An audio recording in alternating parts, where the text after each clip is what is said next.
Welcome to Raging Moderates. I'm Scott Galloway. And I'm Jessica Tarlov. You are literally the recipient of the biggest puff piece I have ever seen. For our listeners that don't subscribe to the New York Times or haven't seen it in your social media feed, according to the New York Times, Jess is the person on Fox that people love to hate, but they can't help loving. I have never Show seen. me the lie, Scott Oh my Galloway. God. I like you and I wanted to throw up in my mouth. Jesus Christ. It was, even the pictures were fantastic. I Yeah. imagine if I mean, granted, you're not as self-absorbed as I am, or at least I don't think you are. Trying to avoid it, yeah.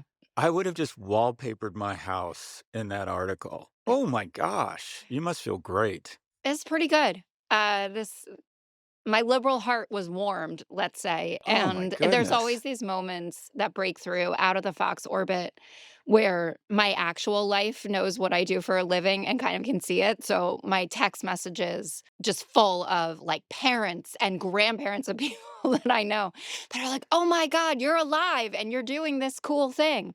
No, it was fabulous. They did a it was a very generous article for sure. But I liked how much they captured about my background and also what I'm doing at Fox, and they had great quotes from my colleagues. I have 0 complaints, and you told me I would have a complaint, and I don't, but I've I got the never puff piece of the century, so Yeah, I knew it would be good. I knew it would be positive, but any kind of almost any, especially in the New York Times, feels like they got to find a couple people to say bad things about you, and they clearly couldn't find but I'm not a white anyone. man, so I feel like I had that going in my favor. Yeah, Maybe? I read it and I kept waiting for, the line saying some people say she's whatever or she gets a pass because it never came. It was just talking to all these Republicans who love you and all these Democrats who adore you. Anyways, congratulations. That Thank was you. really It a was very nice cool. a nice moment for you. So today we're going to be talking about the final week of the campaign, John Kelly's warning about Trump's fascist behavior, and the down ballot races that we have our eyes on. All right, so we are down to the final week. Thank God. Kamala Harris is pulling in A-list names to get voters fired up. Beyonce, Eminem, I didn't see that one coming. Bruce Springsteen, Spike Lee, Samuel Jackson, just to name a few. Hillary Clinton did something similar back in 2016, but Harris's approach has been different. She's been calling herself the underdog all along, whereas Clinton's campaign carried an expectation of victory. The rally in Houston with Beyonce was her largest yet. Let's listen to a clip. We are at the precipice of an incredible shift, the brink of history. I'm not here as a celebrity. I'm not here as a politician. I'm here as a mother who cares deeply about the world my children and all of our children live in. A world where we have the freedom to control our bodies. A world where we're not divided. Our past, our present, our future merge to meet us here. Imagine our daughter. This and the clip that is really making the rounds, and I would argue has been more powerful, is the clip of Michelle Obama. What are your thoughts going into the last week here? Give us your state of play around the race, Jess. So I'm actually not having a huge anxiety day. I've been trying to look at like the actual data versus the vibes. And it's interesting because it's the inverse of how we started out. Remember that this was the vibes campaign, right? We were all coconut pilled. Charlie XCX gave us Brat Summer, and everyone was riding high on the fact that we felt like we had a chance. And now we have a lot of information from the ground of what's going on. And Jen O'Malley Dillon, the campaign manager, what for Kamala's campaign, was on with Jen Psaki on Sunday, and she said, "We knocked on 1.2 million doors in battleground states on Saturday alone." That is mind-blowing, how many people are out doing this, and there are the Christine Baranskis of the world who are showing up at people's doors, and Bradley Whitford, and all of that is great, but there are just regular people that are out there jazzed to be doing this, and there are Democrats doing it and Republicans doing it, and that's giving me a lot of hope. There was a poll out that was really positive, but I wanted to ask you about Beyonce. I wish she had performed. That's always the downer in this. And of course, you had 30,000 people because people thought they were going to a Beyonce concert. Hmm. And I thought she was powerful and great and revealed herself to have political messaging that maybe we didn't think that she had. And I loved it. But there was something that Michelle Obama said that I feel like you probably wouldn't have loved. So the clip that's circulating about what the implications of the Dobbs decision have, obviously incredible, but she says to men that they need to take the lives of the women in their lives, she said it more articulately than I did, seriously. And it was in the same vein as when Obama kind of scolded black men in Pennsylvania before he did his first big rally for the campaign a few weeks back, when he got a lot of criticism for. What did you make of that part of Michelle's messaging? Oh, I absolutely loved it. You did? Okay. Yeah, I've been thinking a lot about. I'm writing a book on masculinity, and I've been thinking a lot about what is an aspirational modern form of masculinity. And these words I come back to, provider, protector, and procreator. When I think of protector, I think, okay, at some point in your life, you know, first degree, second degree, there's going to be someone in your life with an unplanned pregnancy. And the notion that you don't immediately go to protection and think, all right, I want people in my life to have options. Because the most mendacious thing about this bodily autonomy argument is that if you wanted to ensure it was rejected and women had bodily autonomy, all you would need to do is ensure that the rule was absolute. Because wealthy Americans, and including wealthy Republicans, kind of know that if an unplanned pregnancy happens to them or their niece or their daughter, they'll figure it out. Right. Wealthy people will figure it out. And that's the most Always. mendacious thing about this.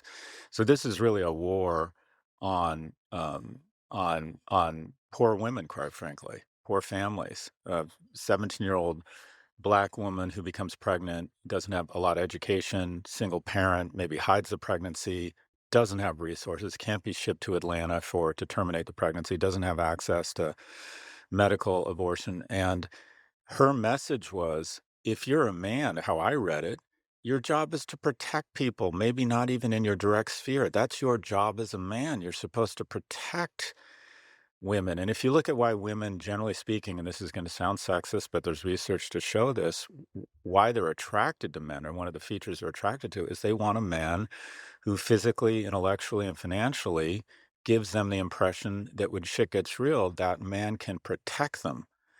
Yeah. And this seems just at the very core of that. The dude, yeah, think about your own economic well-being, but your instinct, your muscle memory should be to protect. And this is you're not protecting us right now. By not showing up and pushing back on this, you are not protecting us. I thought that was the most powerful part of her speech. It's so interesting because it did when I first heard it, I thought, yeah, exactly. Especially having gone through 2 pregnancies recently and given birth, it's one of the most fragile and frightening things you can do. And there you're one step away from a medical emergency for 9, 10 months straight.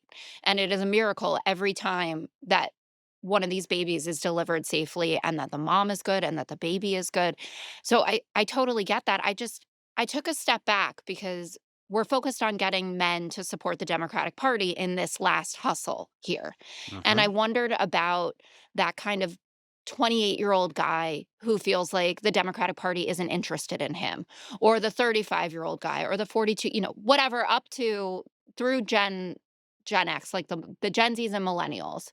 And I didn't know how that would sit with them. I hope that they heard it the way that you did. Well, just the idea, and I think it's important to remind young men of this, your ability to be a provider, you want to be impoverished for the rest of your life, be the father of an unwanted pregnancy at a young age.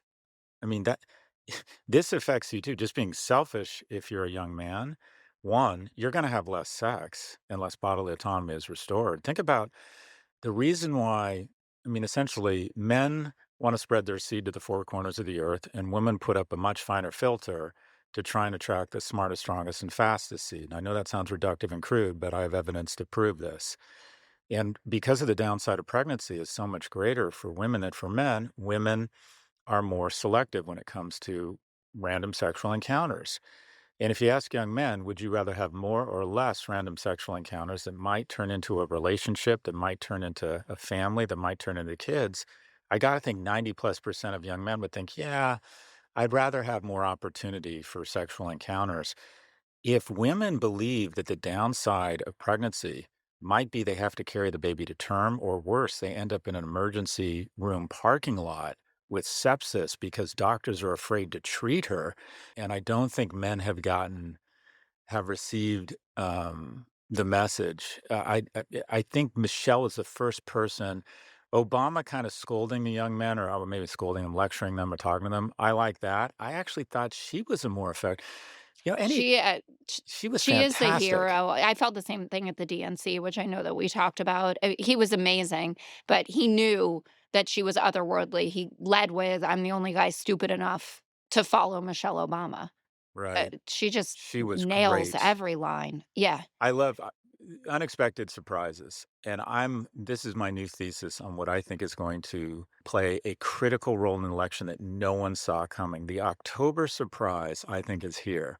And it's the following, and I'd love to get your response. Tony Hinchcliffe, who I'd never heard of, he's an actor kind of made famous, or excuse me, a comedian made famous by Joe Rogan, addressed the audience at the Trump rally in Madison Square Garden. And let me start off with, I was shocked by how many Trump supporters they were able to turn out in Manhattan, which You know there are everyone. trains to Long Island Well, that but take you still, right in. but it's a big stadium, and it was And yeah. passionate. No, of I course. I thought in deep blue territory, it was really impressive that they turned out so many diehard, enthusiastic Trump supporters. So this comedian goes on to basically say, there is this 50-ton, island of floating trash in the Caribbean, and it's Puerto Rico. And there are 400,000 Puerto Ricans in Pennsylvania. I thought Alone. this comment was so not only did it not land, and I think you gotta cut comedians a pretty wide berth. I'm very forgiving of comedians.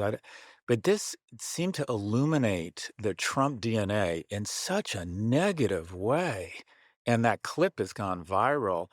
And if I'm a Puerto Rican who maybe was supporting Harris, but not that enthusiastic and wasn't going to turn out, I think she might get an incremental 10 or 15,000 votes in Pennsylvania, which might swing Pennsylvania, which might swing the election. I think Tony Hinchcliffe might be the October surprise that Harris fans were looking for. Let's listen to the clip. I don't know if you guys know this, but there's literally a floating island of garbage in the middle of the ocean right now. Yeah. I think it's called Puerto Rico. Okay. All right. Okay. We're getting there. Again, normally I don't follow the national anthem, everybody. What do you think?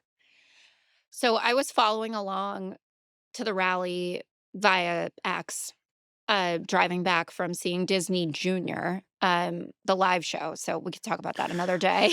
You know what? um, That would be a toss-up for me, a Trump rally or the Disney that I really wouldn't know what to do there. That's I yeah. struggled, hardcore struggled, went down to kind of to Red Bank, New Jersey, Oh, total I'm Trump sorry, country, Jess. I'm sorry. to see Disney Junior. And my daughter looking like she stroked out when she saw Minnie in person, which was adorable. The little kid dancing is so cute. But anyway, I'm following along to this MSG hot mess. And I wasn't surprised that he filled the arena, but I was talking to friends who were in there, including reporters who said it's super calm in here. Everyone is really nice. It feels quite joyous, celebratory of everything that Donald Trump is as a showman and entertainer. And I totally get it. Like, he's a lifelong New Yorker. You come back, you sell out the garden. I mean, not sell out, but you know what I mean. You fill the garden.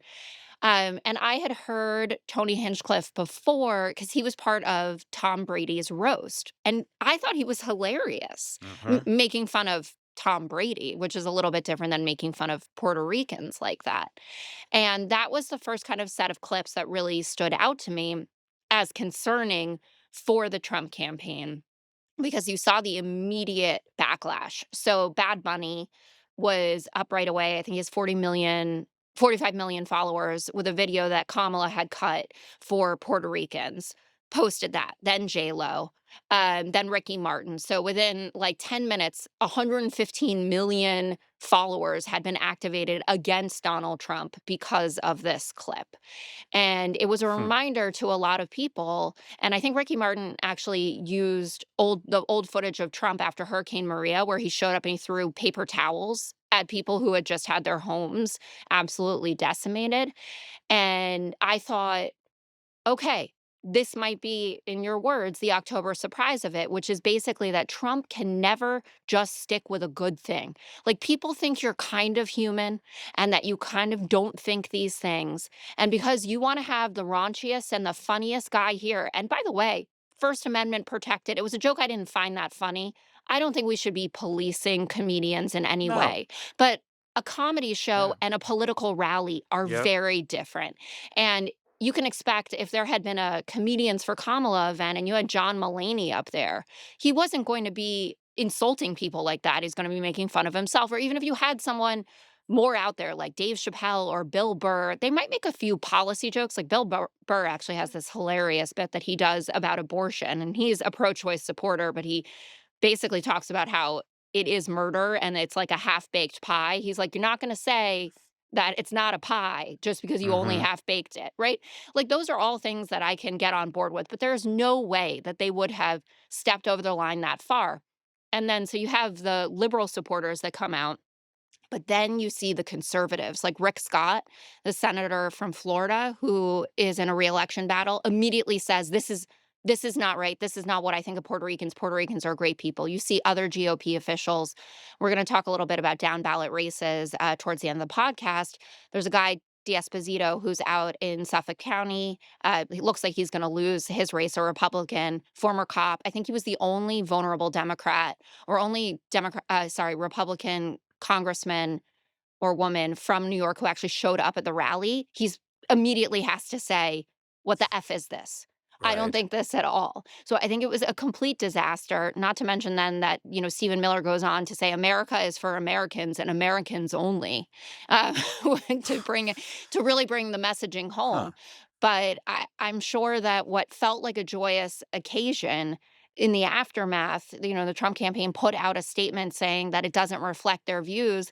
Well, I'm sorry, it's pretty precisely your campaign's views if you pick the guy and the joke was loaded in the teleprompter, right? He didn't make this up. He wasn't riffing. Yeah, I would, if I were Harris, I'd be taking some of that precious airtime that they have blocked across every local news station in kind of the Full Employment Act for local broadcast news stations in Pennsylvania and the swing states, and I would just be running that clip. That struck me as, wow, this can't, and this is a significant population, and I would imagine that this qualifies as a population that might not be is inclined to vote for Harris. It strikes me this is really fertile ground, and they've just given us being Democrats of the Harris campaign, a softball here. I wonder if this is going to be, especially in Pennsylvania. I had no idea 400,000 Puerto Ricans. Well, anyways, meanwhile, Trump is making his closing argument, leaning heavily into a message of fear, particularly around immigration. He had a big rally, as we referenced, at MSG with many of the same folks that appeared at the RNC. He also went on Joe Rogan's podcast, which I thought was a very smart on on the part of their campaign, which is huge, as Rogan has 14 million Spotify followers. It felt like an attempt to appeal to young, low propensity male voters. Let's listen to a clip. Like yours. So I have a son who's very smart and tall, Barron, right? And he knows all about you. He knows about guys I never heard of. He said, "Dad, you don't know how big they are. They're big." He told me how big. I said, "Who the hell is he?" Like Ross. I did. He said, "Dad, he's a great guy." I mean, guys that are doing, it's a whole new world out there. It's a different world. And But, I'm on TikTok now. Congratulations. And I've done really well. No, but the crazy, have you seen the numbers? Billions of hits. It's crazy. I'm sure. TikTok's a wild application. And I've though. gone up 30 points. A Republican is always down 30 with young people. I'm plus 30. and I'm on TikTok. I think It's had a huge impact. young people are rejecting a lot of this woke bullshit. Yeah, Young they people are. are tired of being yelled at and scolded. They're tired of these people that they think are mentally ill telling them what the moral standards Yeah, of right. society should be today. And people are upset. There's a big difference now, but even Your thoughts, Jess? Well, it was 3 hours, so I have many thoughts. I think net a positive for him to do that. Exposure is always a good thing, especially when he's weaving. I think that's the term he likes. At one point, Rogan is like, you got to weave a little less, right? Like, I am actually trying to ask you something here. Obviously, that stat he threw out is completely incorrect. The final Harvard Youth poll came out, and she's up 30 with young voters to be expected. And people should cross-tab dive through the ABC poll from the weekend, which was really good for her, had her up 4, but also performing better with Black men and Latino men than Biden did even. So we'll see if that ends up checking out. But one thing that Rogan did that I admired him for, and I also thought that the venue was so perfect for him to do this because it was not adversarial at all. He called him out on the BS about winning the 2020 election in a Uh-huh. direct way, but also a comforting way, so that Trump didn't feel like he was being accused of something necessarily. Rogan just said, "Are you ever gonna show us what you're talking about?" And that's always been the problem, that they tell this grand story of stolen votes, and all these poll workers that were cheating and all of the inaccuracies and the frauds and blah, blah, blah, and they've never shown anything, and people are gonna have gone to jail, will go to jail for that. I mean, Rudy Giuliani owns nothing anymore. Those election workers in Georgia own his apartment on the Upper East Side as a result of all of this. So I really appreciated that Rogan did that. And he said in his interview that the negotiations with Kamala's team are still alive, whereas Kamala's spokesperson said that it was a no-go, said it was due to scheduling. So, I mean, obviously that's not the case. And I assume that she wanted some guardrails that he wouldn't offer. But I think she She totally should have should done do it. it. Yeah. 100%. Like, what could 100%. happen to you?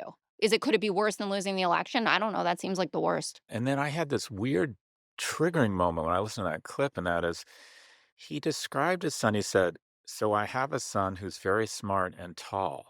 This guy just, his approach to fathering, I just found it so weird that a dad would describe his son that way. Anyways, Can I just quickly before we get off sure. this? So I mean, 3 hours again, a lot of opportunity to weave. But he did a lot of historical stuff. So he was wrong about which son of Lincoln's died, but he's talking about like McKinley and origins of tariffs. And I couldn't really follow a ton of it, but I wonder if that does make a low information voter think this guy knows more about what he's talking about than he actually does. That you can even like throw these names into it. Because you know how sometimes when you're so overwhelmed and the zone is so proverbially flooded by things that you just hear a few things and you assume that someone gets it or knows what they're talking about? Look, I hate to admit it. I didn't listen to all 3 hours. That's the reason I don't listen to Rogan or Lex Friedman. And they're kind of the original gangsters. They're both fantastic at what they do. And I've said, despite that I don't agree with a lot of Joe's comments, every podcaster should send a royalty into Rogan because he's kind of busted open the medium. Putting him in a relaxed atmosphere, it softens his image, and he needs that right now. He comes across as the kind of guy, at least I thought Trump came across as the kind of guy, one, I thought he came across as old and addled and not having any sense of history, or clearly not only doesn't fact check himself, but doesn't think anyone's going to fact check him that will have any importance, that he can just say whatever he wants. But he came across as a guy you could grab a beer with. He came across, in my opinion, as more likable. He did at one point kind of laugh at himself. Van Jones had kind of the right. I mean, and Michelle Obama brought it up as well, but Van Jones did it first on CNN. He's lawless and she's expected to be flawless. This is the mother of all grading on a curve that is entirely different. It is just, I mean, everyone is waiting. And again, Michelle was so powerful. Everyone's waiting to parse every word she says on an interview. And then he gets up and says shit that's just blatantly wrong and weird and never happened, or Mhm. goes off on a crazy tangent, or says, I don't want to answer questions. Let's listen to music. If it, if she did any of the things he does in any interview, it would be like Democrats and the press would be like, "Oh my God, she's lost it. She's lost." There is really, and I don't know if it's male versus female or we become so numb to this constant non sequitur ramblings. But there were 5 or 6 different moments in the podcast where I would have thought in a different age they would have been disqualifying. He didn't know what he was talking about. He couldn't 60% tariffs and going back. And all the historical references leave out the fact that every historical reference on tariffs shows that they are a fucking disaster for the local economy. He left out that part. But I got to give it to them. Good idea.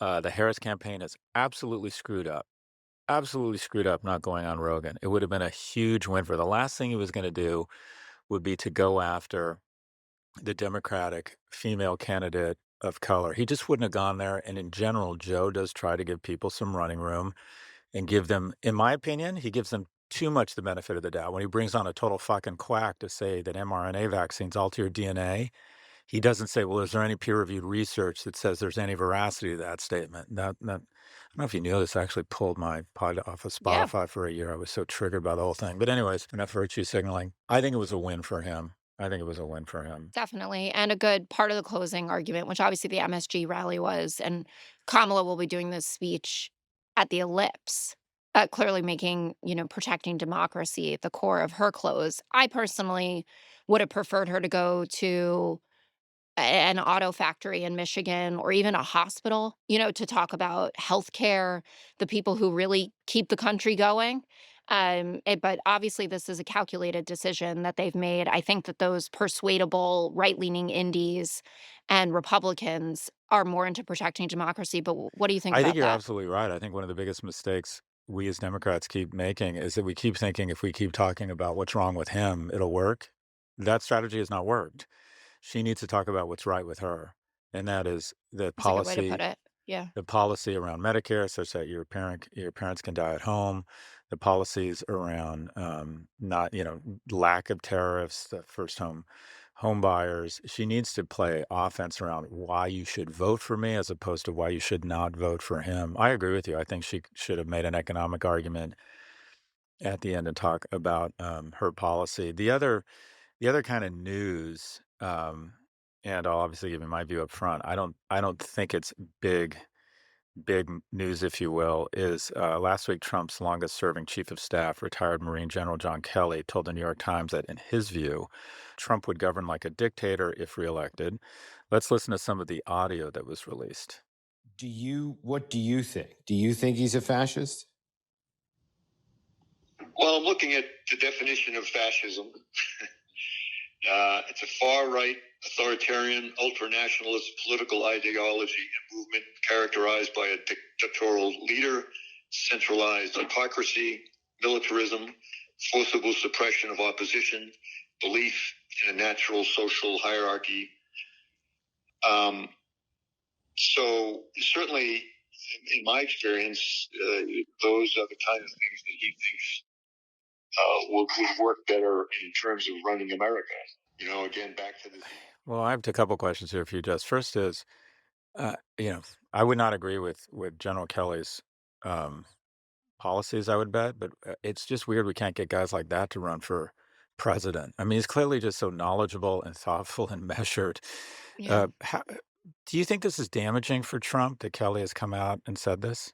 I I think it's always a problem if somebody that respected, and we should be honest about this. I mean, Trump's team, the ones who are still loyal to him, have come out and say he hated him from the start. He has always been insubordinate, which is, you're calling a four-star Marine general insubordinate, but that he had an axe to grind and this is all made up, and has gotten a lot of quite credible people actually to disparage Mark Milley and John Kelly.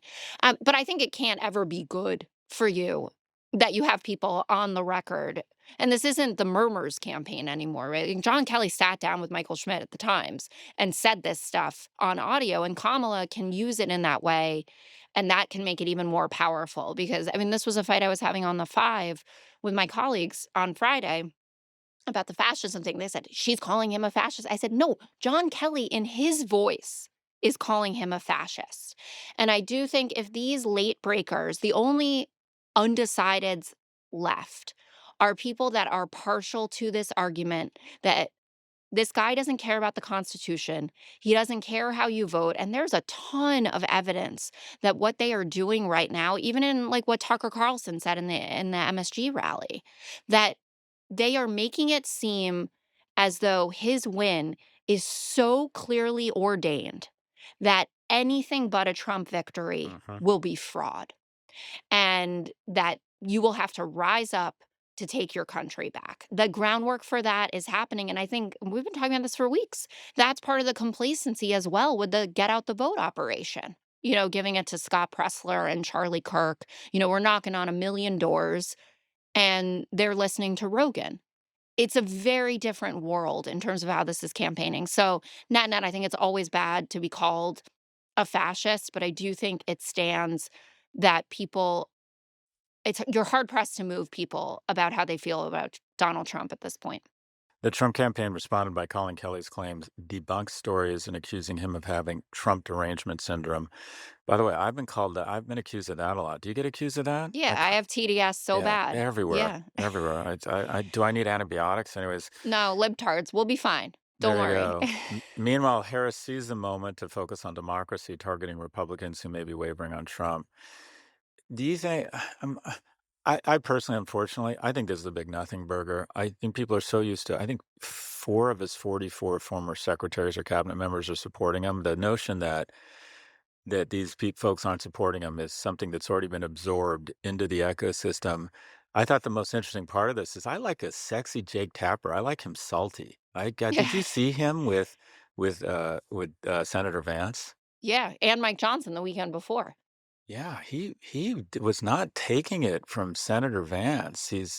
I'm like, Jake, you big slice of man. I thought he had some of that like Tom Selleck fire in him. I'm like, put a It was mustache on Philly that guy, vibes. and my gosh, what did you think of that? What did you think of that interview? I thought it was great. And I mean, but it's so clear now that the only way to be able to do this effectively is to use their own words against them or people's own words. Like Mike Johnson the weekend before, after, Trump does the Arnold Palmer's big downstairs thing. And Mike Johnson's like, I don't know what you're talking about. And Tapper's like, okay, well, I'll just play it for you. Right. You just sit there and I will just play this for you just to watch people squirm. I think almost the optics of it oftentimes matter more than the words, where you see how visibly uncomfortable. And you remember back to the early days of Trump, even with people like Ted Cruz, right? Marco Rubio, Lindsey Graham, where they just can't, like, their skin is crawling and you can see it under their suits, right? Like trying to be freed from how bad this is. So I think it's a very effective way to interview and what you should be doing. I mean, Brett did it with Kamala. He did it with Trump last year or 2 years ago when he said, here's everything that people who worked for you said about you. How do you explain that? Can they all be wrong? To your point that only 4 are still supporting him. But with 8 days left, I worry that nothing matters except knocking on doors and doing souls to the polls and making sure that you're energizing the communities that need to turn out. And Kamala spent all day yesterday in Philadelphia. She went to church there. She crisscrossed all throughout all the neighborhoods, some very emotional and sweet scenes of women embracing her and crying, feeling like it's not going to be okay this time around, especially because he's a lame duck, right? Like there's no third Trump term. Well, I mean, knock on wood, whatever. Liz Cheney would say would probably try to find a way. But people have this feeling of desperation that there will be no guardrails and you will get no John Kellys that will work for him again. Mark Uh-huh. Milley's sipping Coronas on a beach somewhere, right? He's like, I am done with this. And so who will staff this government? Stephen Miller and Tony Hinchcliffe? I agree with you. I think at this point, I love that souls to the polls, feet on the street, if you will. All right, Jess, let's take a quick break. Stay with us. Welcome back. So far, we've focused mostly on the presidential race, but control of the House and Senate is also on the line and could have a huge impact on whoever wins the presidency. Let's dive into the Senate. Do you think the Democrats can hold onto the Senate? Which key races are you watching? So no, I don't. No, I'm yeah, resigned to it. John Tester is he's done. fabulous, but feels Yeah. a little done even with that crazy story that Sheehy, who he's running against, lied about where he got shot. He said he got shot in Afghanistan, but it was actually in a parking lot, like outside of a national park, which you would think would be completely Yeah. upending. Right. Yeah, that's kind of a key feature of being shot. I was shot in combat. No, I was shot in the parking lot. Right. And we're talking about Tim Walz and the stolen valor, right? Of not filling out the right paperwork on time. One of the races I'm really interested too on the Senate. So Colin Allred has been running a fantastic campaign. And I feel like we say this regularly, like, this might be the time we get rid of Ted Cruz. And I don't really think that, but Colin Allred is doing so much better than Beto did with this. I mean, I think it's also just who he is. Uh, Lands better with people. And he's taking on the culture war stuff so brilliantly. I don't know if I mentioned on the podcast before, but he cut an ad saying he's not for trans women in women's sports. He's just like, I played professional football. This is ludicrous.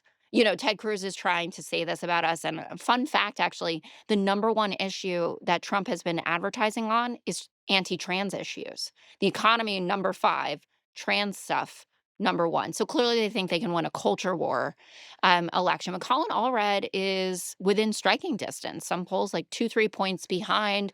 Big deal. Kamala is there. He showed up at that rally, spoke as well. So Beyonce, Uh-huh. Allred, and Kamala. Do you think there's any shot, or we just keep fantasizing about a world without Ted Cruz? Well, the survey conducted by the New York Times and Siena College shows that Cruz leads with 50% support to 46 for Allred. So it's technically still in the margin of error, Yeah. but it feels marginable that, or there's a marginal shot here for Allred. Cruz just strikes me as the vampire of the Senate. We can't kill the guy, and he uh, he just feels Texas seems to like him. And the thing is, if Allred lose, my sense is Allred has ran almost a near perfect campaign. The Yeah. few times I have seen clips, I thought, "Wow, is this guy good?" Mhm. And Cruz just looks so off his game, like trying to respond to these things. He's put him on his heels every time they get together. He's out of central casting. He's thoughtful. He comes across. I would have thought that the bottom line is if Allred can't beat Cruz, I'm not sure. I think people are just going to give up. I think Democrats are going to wait till he dies because I think he's run a Or great he just campaign. needs a bigger podcast deal. The guy wants to be Joe Rogan more than he Right. wants to be a senator. The other race I want to talk about, and I think if you don't know about this guy, you are going to love him so much, is what's going on in Nebraska. So there's an independent guy named Dan Osborne. He is a veteran. He was a labor leader, a mechanic who is running. He has been a registered independent his whole life. Deb Fisher, sitting Republican senator, 2-term. Dan Osborne in the New York Times Siena poll from Monday is within 2 points of doing this. Now, Mitch McConnell last minute is having to send in a ton of money, but Dan Osborne, I loved this quote and I thought, like, does this guy listen to Scott or does Scott listen to this guy? He says, you know what I think it's going to do? This is if he wins. If Nebraska does the right thing and it elects a mechanic to the halls of power, the rest of the country is going to say, holy crap, did you see what Nebraska did? And it's going to tell people who are nurses, teachers, plumbers, carpenters, bus drivers, other mechanics that you don't have to be a self-funding crypto billionaire to run for office. Yeah, he's very strong. That might be the best. But I've already decided that the morning of the 6th, I'm just going to keep refreshing the results on Lake Gallegos just for my own, just to make myself Just to feel feel better, good? Yeah. just to feel good, because it looks like she's on Yeah, her well, way to Ruben defeat. Gallegos run an amazing campaign too. I mean, he's running against a lunatic, but Yeah, he's done a good job like Allred as well. I think he's well. I think Allred. Look, I think he's run a competent campaign. She will lose this election. I mean, A, she's not qualified, and B, she's batshit crazy. But anyways, that would be the race you mentioned in Nebraska. That would be super exciting. I'm really disappointed about Senator Tester. I think he's been a really solid. I think he's done a great job of, again, another moderate where there's just no home for this person. I think he's done a fantastic job and has really been a great senator. So we talked a little bit about the Senate. What do you think about Congress? My expectation, I'm knocking on wood, I don't know if this is real wood or fake wood, but I knocked on it, is that we'll take the House back. And it's cool to be in New York, even though I went and voted on our first day of early voting on Saturday, got my kids those future voter stickers. But my seat doesn't matter. I'm in Dan Goldman's territory, but a few really exciting races in New York. Arguably, we're the ones that lost it a couple years ago, when George Santos was even able to take a seat.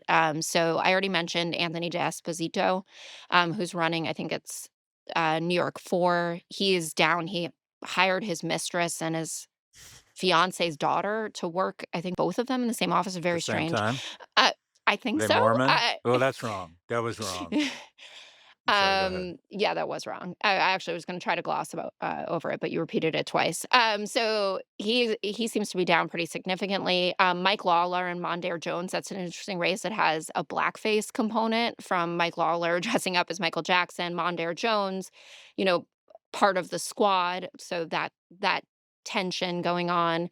John Avlon running out in like the nice fancy part of the Hamptons and then also more rural Suffolk County has been fascinating. He was down only 4 in the latest polling, and Mark Molinaro upstate, he only won by 6,000 votes as a Republican. So there's potential to take that back, and that's a rematch as well. Yeah, it's gonna be does it give you any comfort? And I don't wanna be a defeatist, but say Trump does emerge as the victor here. Given the map, which was terrible for Democrats this election and would be much better in 2026, and given that traditionally a midterm election um, typically swings way back towards the party that didn't win the presidency, given that it'll probably be kind of a pretty wonderfully intransigent government, which is the reason we have 3 branches, regardless of what happens. Do you think Democrats would have any comfort knowing that most likely 2026 might be a pretty good opportunity to take back control of the Senate and the House if there's a Trump victory? I mean, sure. Maybe. Yeah, like, No, not you're really really. grasping at straws. I don't Yeah, think that I you can agree. say to any Democrat with a week out, like, Will this make you feel better if Donald Trump Yeah, is the president?" No, nothing will make me no. feel better, at least for a really long time. Winning is great. I would love to have the opportunity to take back the Senate. I hope that it's just a small margin on their side and that they need JD Vance to be breaking all the ties and things like that. But no, I think that people have woken up. You remember, Ezra Klein reported after he did the first shot across Biden's bow where he said, "You should go out." Then we had the State of the Union. Then he said, "Oh, maybe I was wrong." Then he was like, "Oh, I saw the debate. I definitely was right." But he said that he was getting the sense that Democrats actually weren't that scared about another Trump term, that there was a lot of bluster, but in reality, they'd worked with him before. And there even Bob Casey and Tammy Baldwin have cut ads talking about working with Trump, which obviously signals that they are in A, tight races, but B, that they don't think that this is absolutely the end of the world. I feel like the energy now is where it should be, and that people aren't being as lax as they were about the Trump threat. Do you feel like the energy is at the level that it should be? So this goes into, I mean, we have to have each of us has to have a prediction here or something resembling a prediction, and more so than our prediction for the candidate. What is the underlying element or the surprise that might happen here? And I think the energy is very positive for Harris right now, other than, and this, confirmation bias, full disclosure. But I heard David Plouffe, I think on a pod or in an interview, saying they have something like 300,000 people in the swing states, literally escorting people to the polls, knocking on doors. And that Trump claimed they had 50,000, which probably means 30,000. So there are 20, there are 10x the number of feet on the street getting Right. people to the polls, Democrats versus Republicans. This election is becoming so tight, and the geographic coverage is so tiny in terms of what's going to decide this. It isn't even a small number of swing states; it's a small number of swing counties. That I think those feet on the street. This might be the election of podcasts and of feet, of the most analog thing ever, and that is knocking on a door and saying, The election is today. Have you voted? Or, it's tomorrow. Have you voted? I remember when I was in San Francisco, they somehow knew I hadn't voted and they knocked on my door Yeah. 3 times. I mean, they literally shamed me. I was going to vote, but they shamed me into like, they kept showing up saying, you They're like, haven't voted now, yet. now Yeah, is the let's go time. now. Do you want to go now? Here's some coffee. Can I hold your hand? Like, Yeah. and I do think that that might carry us over. And then and I'll turn this back to you. And then the other thing that I think is the October surprise here, I think you're going to hear the name Tony Hinchcliffe a lot more in the next 8 days. And 400,000 Puerto Ricans in the swing state can't feel good about the Republican Party right now. I saw this thing and I thought, wow, that is just I comedy is the art, or art is the ability to get away with it, to say something. And I try to do this. You try to do it occasionally on the five with humor, and that is to say something that is pushes the envelope, but you soften the beach with comedy.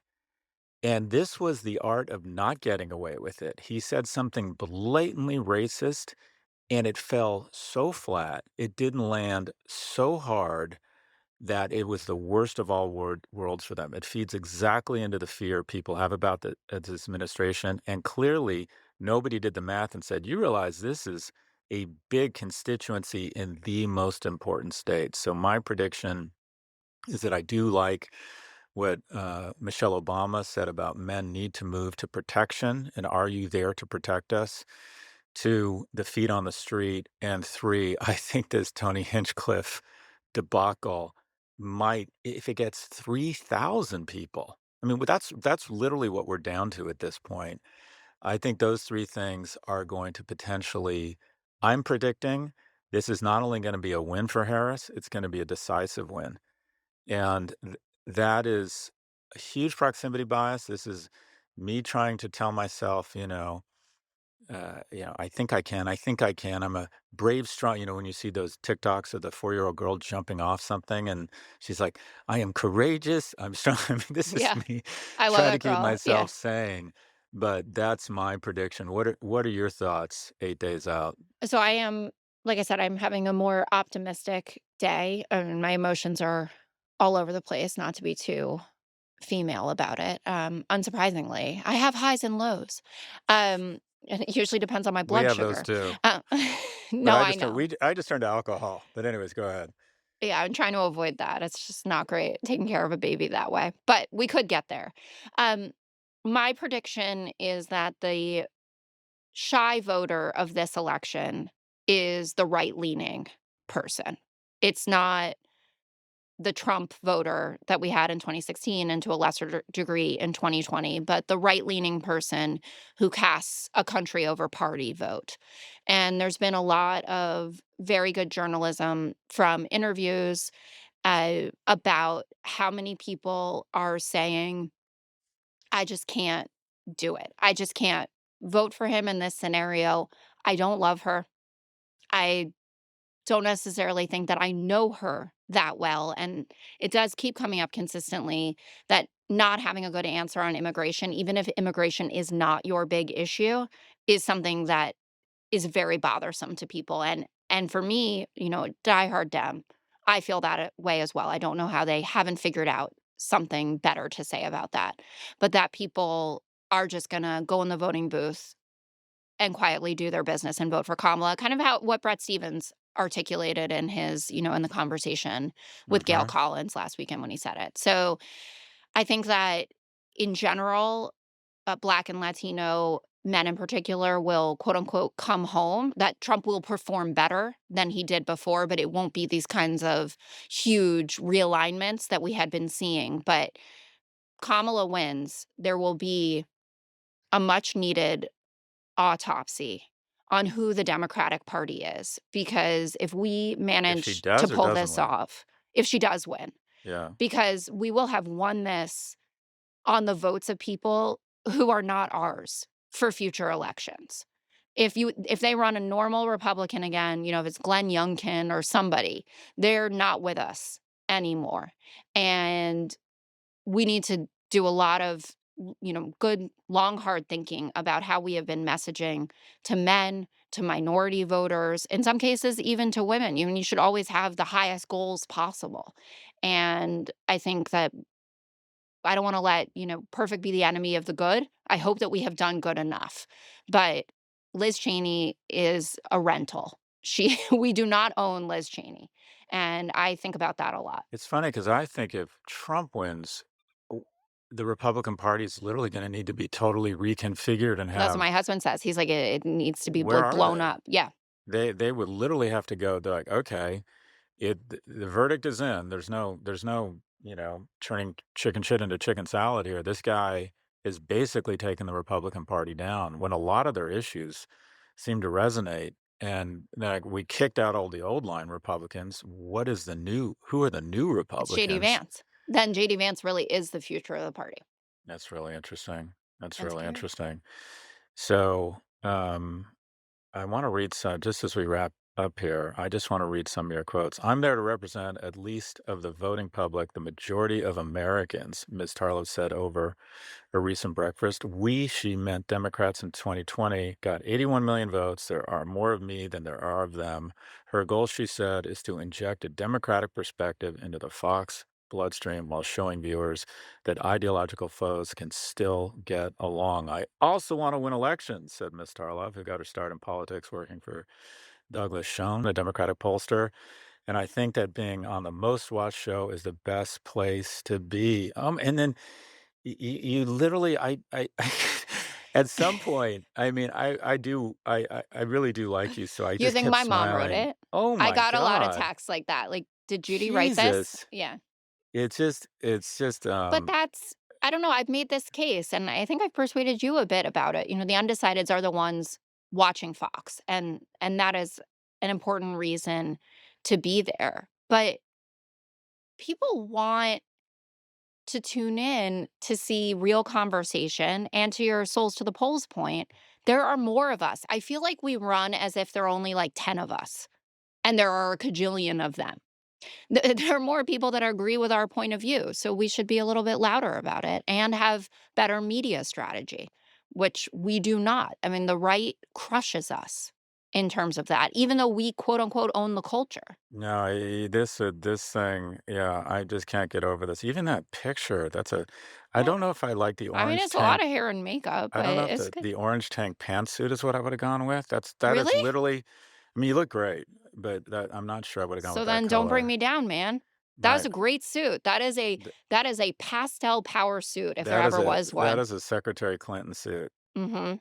Oh Well, you my know how God. I feel about her. 3D printed doll. There you go. I But think this Caroline is, wants to play us out. yeah, I can't help it though. I'm still It's I okay.